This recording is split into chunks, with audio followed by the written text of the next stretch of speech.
The rain had been falling for hours, soaking the forest floor until it turned to sludge. Trees leaned together like conspirators under the weight of the water, their leaves dripping steadily into the silence.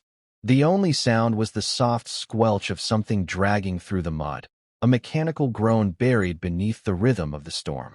She emerged from the fog like a ghost, half machine, half ruin. Her wheelchair strained against the mire, the wheels clogged with thick clay, refusing to budge. Her hands, long and violet, gripped the rims with a strength she no longer possessed. Every inch of her body was caked in grime, and her head hung low beneath the veil of wet, tangled black hair. No one came for her.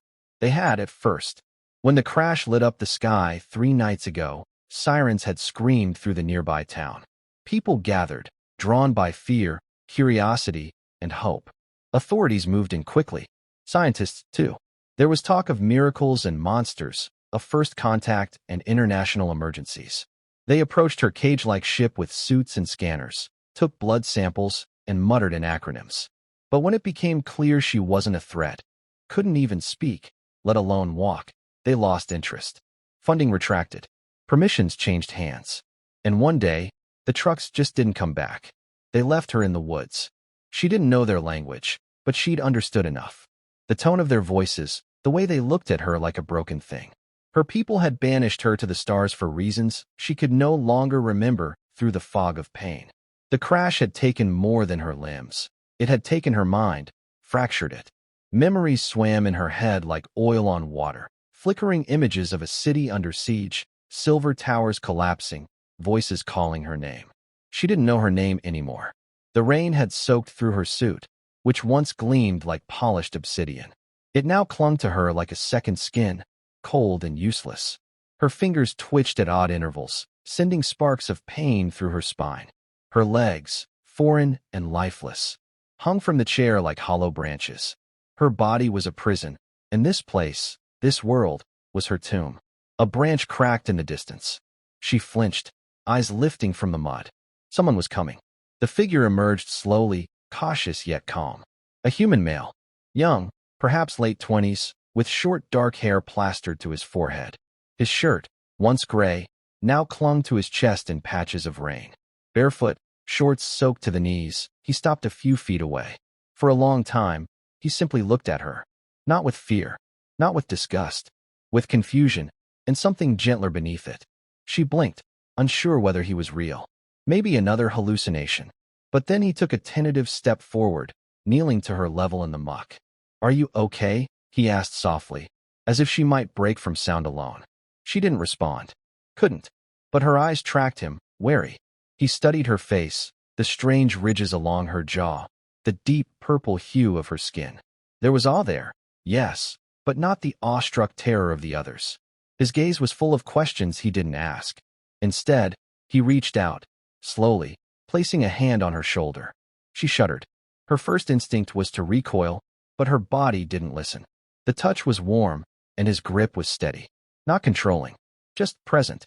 "I don't know what they did to you," he said, more to himself than to her. "But you shouldn't be out here alone." She stared at him, breath shallow. His presence cut through the haze of her despair, sharp and unexpected. Without warning, he rose and disappeared into the trees. She waited, her heart thudding with the memory of abandonment. Maybe he was like the others, curious, but ultimately indifferent. Maybe he wouldn't come back. But he did. Minutes later, he returned with a tarp and an old blanket, both dripping with age but better than nothing.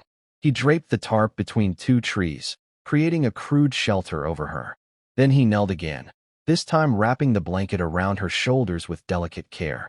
He didn't speak much after that, just sat in the mud beside her, letting the rain fall around them in steady silence. She watched him, this strange creature of warmth and worry. There was no logical reason for him to be here, no gain in helping her. And yet, he stayed. Hours passed. The storm eased to a drizzle. He didn't leave. Her eyes grew heavy, though she didn't sleep. Not in the true sense. But her body slumped, comforted by his nearness. When the cold returned, his jacket was wrapped around her shoulders. She didn't see when he did it. For the first time since the crash, she didn't feel entirely alone. And that, more than anything, terrified her. Because hope, she remembered now, was the most dangerous thing of all. The next morning came cloaked in mist, the forest softened by the pale hush of light filtering through damp leaves. Alex stirred beside the crude shelter, his body stiff from the cold and the strange ground. He had not meant to fall asleep, not entirely. Yet something in the quiet presence of the alien woman, this otherworldly figure in a broken wheelchair, had calmed him more than he understood. He blinked the sleep from his eyes and turned toward her. She was awake, watching. Her expression was unreadable, but her eyes held focus now, not the vacant haze of yesterday.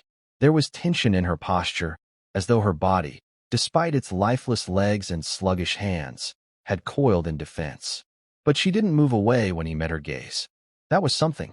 "Morning," he said gently, unsure if the word meant anything to her. He kept his tone soft, like one might use with a frightened animal. "Still raining a little, but it should clear up soon." She said nothing, of course. He didn't expect her to, but her head tilted slightly, acknowledging the sound of his voice. "I brought something," he continued, reaching into the old canvas bag he'd carried in from the trail. He pulled out a bottle of water and a wrapped sandwich. Nothing gourmet, just a clumsy ham and cheese, but it was dry and edible. "Food. Not sure if it's, suitable for you, but maybe you'll recognize it." He offered it to her slowly, holding it out without pressure. She didn't take it. Instead, she looked down at her hands, mud-streaked and trembling faintly in the morning chill. She tried to lift one, fingers twitching, wrist buckling under its own weight. The movement was so small it might have gone unnoticed, except that Alex had been watching for it. He didn't miss a thing. Gently, he placed the sandwich on her lap and unscrewed the bottle cap, placing the water near her fingers. She stared at both as if they were puzzle pieces, but made no move to interact with them. "You're hurt," he murmured. "That much is obvious. But I'm not going to leave you out here. Not again." His voice cracked slightly at the end, though he wasn't sure why. Perhaps it was the look of quiet despair on her face, or perhaps the sharp memory of his sister, 2 years gone, and the silence she left behind. He shook the thought away. Instead, he stood and began assessing the terrain around the wheelchair. The mud was packed deep into the wheels and frame. He tried lifting the chair slightly, testing its weight and how badly it had sunk overnight. Not good.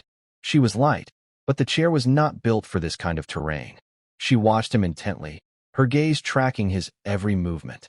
He glanced at her again, studying the sleek black suit that clung to her like armor. Except now it was torn, streaked in dirt, and clinging to her frail frame like an accusation. "You must have been important," he muttered aloud, more to himself. "Not the kind of tech you see every day." At that, something flickered in her expression. Not understanding, exactly, but recognition. A memory surfacing from somewhere deep. She made a small sound, a click or a whisper in the back of her throat. Alex paused. "You remember?" She blinked slowly. Then, with effort, she raised one hand and touched her temple, fingers trembling. A gesture of thought. "Memory. Pain." He nodded. "Okay, that's something." He worked in silence for a while, clearing mud from the wheels with a stick, careful not to jostle her. He knew enough to understand that any help had to be offered, not forced. She was a being far from home, disabled, trapped, and possibly traumatized beyond anything he could imagine. But she was also intelligent. That much was undeniable. By midday, the clouds had begun to part. Beams of sunlight cut through the trees, illuminating her skin in an eerie violet sheen. She looked almost celestial under the light. Something ancient, something broken, and yet still radiant. Alex stepped back from the chair, wiping his hands on his soaked shorts. "That's the best I can do for now, but I can come back with tools. Real ones." He hesitated, unsure whether to continue. "I live not far from here, just a couple miles. I could bring a board, a ramp, something to help move you." She tilted her head again. Not confusion, curiosity. "I'm not military, not government. Just someone who walks the woods because it's easier than talking to people," he added with a tired smile. He didn't expect a response, but her eyes softened, just a little. Then, something unexpected happened. Her hand moved, not gracefully, not steadily, but with clear intent. She pointed. Alex turned, following the line of her gesture to the trail behind him. A vague, muddy path barely visible under the brush. The direction he had come from. "You want to leave?" he asked carefully. She nodded once. It was weak, but unmistakable. He felt a swell of emotion in his chest. Okay, then we'll leave. We'll get you out of here. She let her hand fall, exhausted by even that small action. As he adjusted the blanket over her shoulders, he noticed a thin band of light tracing faint patterns under the skin of her collarbone, like circuitry responding to her motion, or perhaps emotion. He didn't mention it. Not yet. By the time the light began to dim, he had gathered his things. I'll come back tomorrow. Early. With tools, food, everything we need. I'll get you somewhere safe. Just hang on, okay? She didn't nod this time, but she didn't look away either.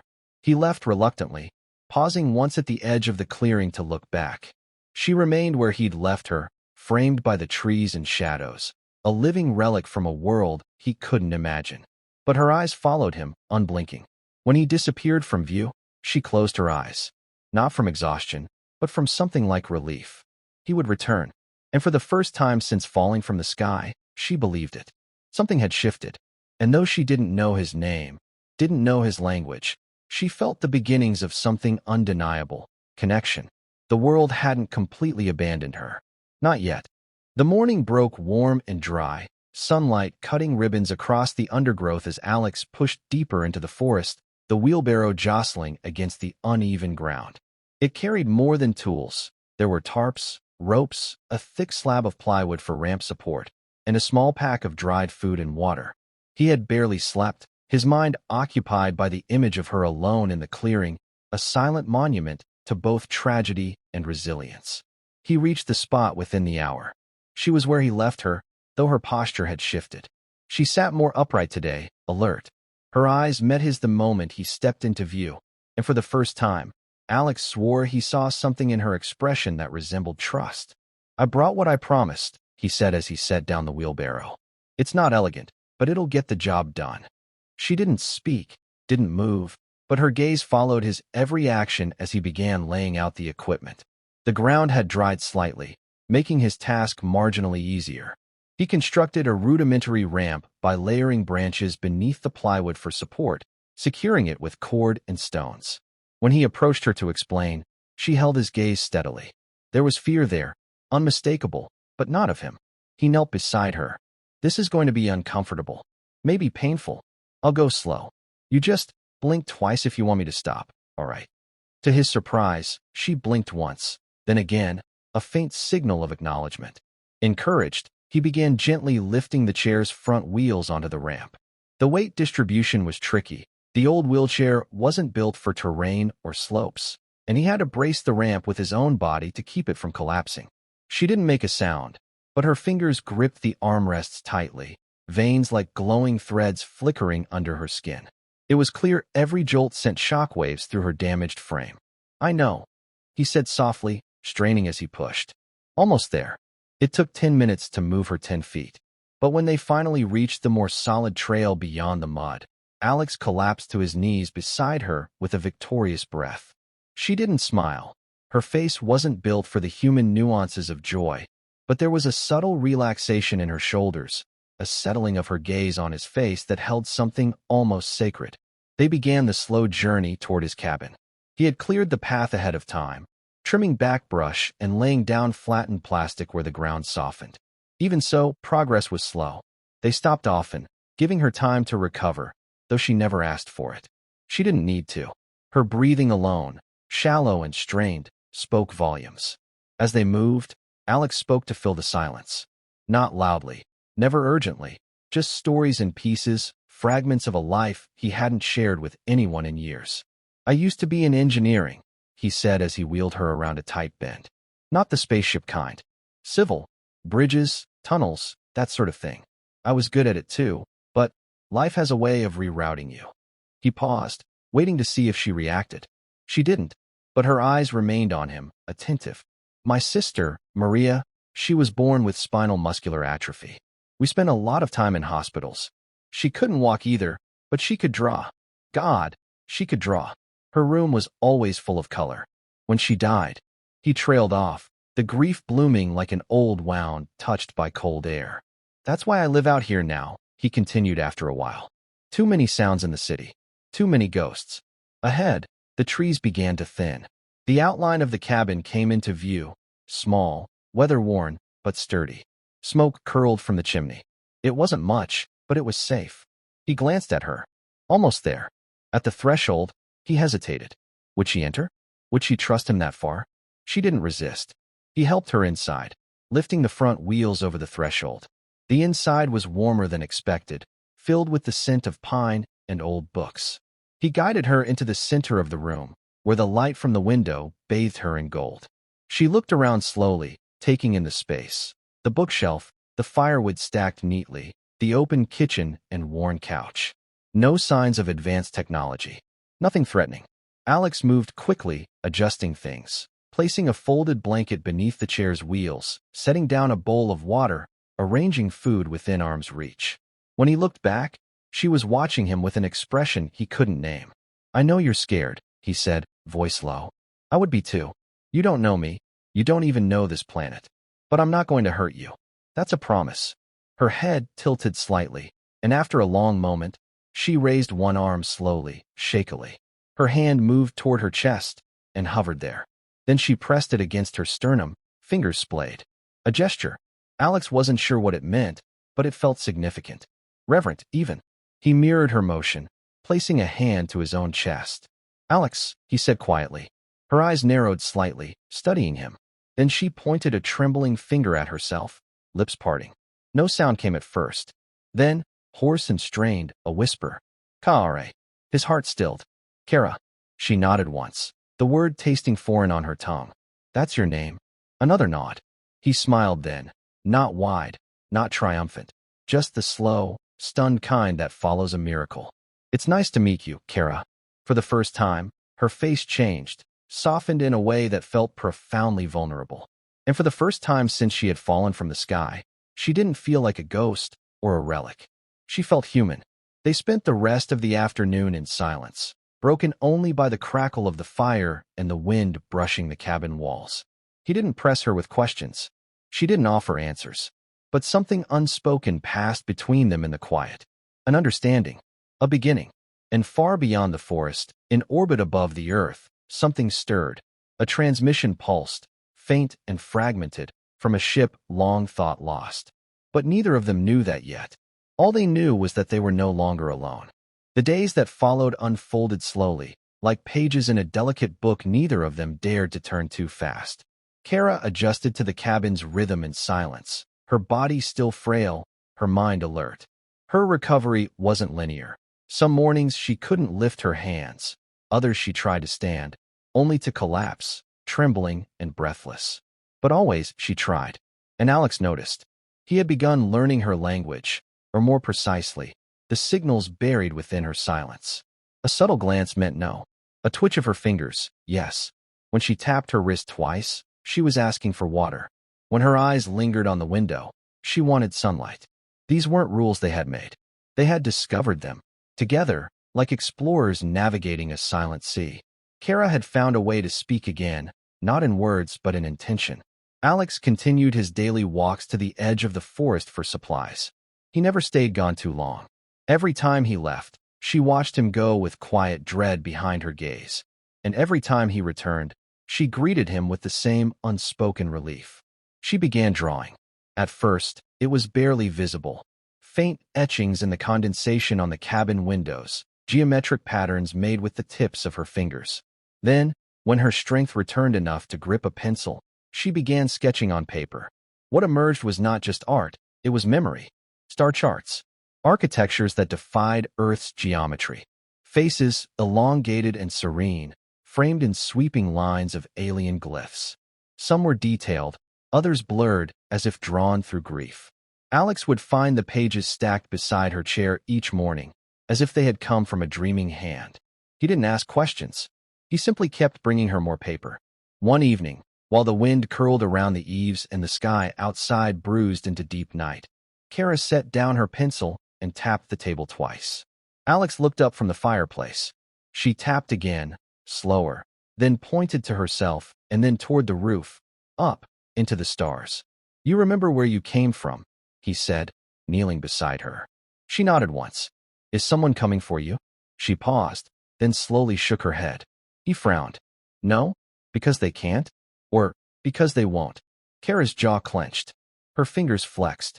She reached for the pencil again and sketched a symbol. 2 interlocked circles, one broken, with jagged lines fracturing the overlap. A war, he asked quietly. She tapped the page once. She then drew a smaller figure beside it. Her figure, distinguishable by the chair, and next to it, a great slash running through the drawing, as if she'd been cut from the whole. Exiled. Alex exhaled slowly, stunned by the weight of her truth. You were cast out, he whispered. And you crashed here. Kara didn't move. She stared at the paper, unmoving, then traced a final line beneath the broken circle, one that arced back toward Earth. Not a return. A choice. Alex stared at her, the firelight flickering across her violet-toned face. You chose to fall here. This time, she didn't blink or nod. She didn't have to. Outside, the wind grew sharper. Trees whispered secrets too old for language. Something in the air shifted, a tension, subtle but growing. The next morning, the signal arrived. Alex didn't know it at first. He only realized something had changed when Kara awoke before dawn, her eyes wide, body stiff, every sense alert. Her breathing hitched like static through fragile lungs.